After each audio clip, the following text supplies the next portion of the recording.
Hi, I'm Elizabeth Palisano here with Harry Olafson talking about the poetry submissions for the Scribbler. So how do people submit poetry?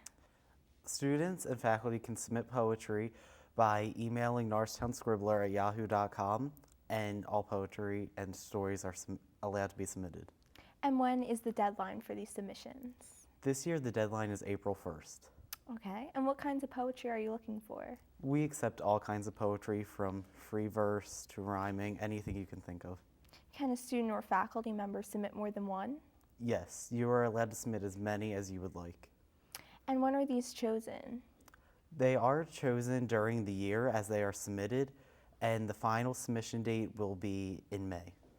Okay, and when will the magazine be published? The magazine is typically published at the end of May or early June. We don't have a set date yet, but we have to figure that out in the future. How will people who have submitted poetry know they've been selected?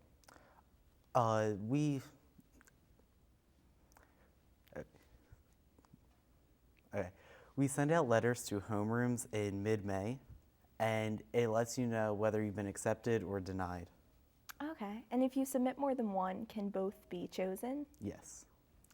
And what about photography and drawings? Are they allowed in? We just allowed photography and drawings last year, and this year we are hoping to allow them again. Do you email the drawing or photo Yes. as well? Okay, and does the actual magazine cost money?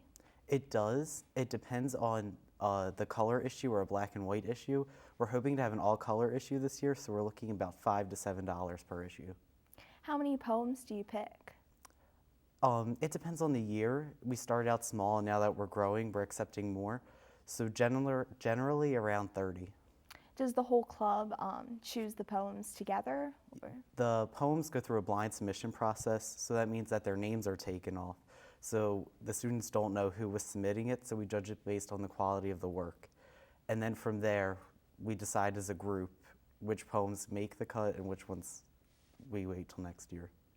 And do the teachers, the sponsor of your club, does he also get involved with the decision process? He does, but he mainly leaves it up to the students. Okay. And how have yours gone in the past with this? In the past, it's gone the similar way with the blind submission process, so we don't want to stray too far from that because it's working well for us. Okay. And is there anything you would like to add? Just everybody should submit poetry because it's a great way to get the school involved in a creative literary process. Okay, well, thank you for being here. Thank you. Make sure you guys submit your poems. I'm Elizabeth Palisano here with Harry Olafson. Now back to the Eagle's Eye.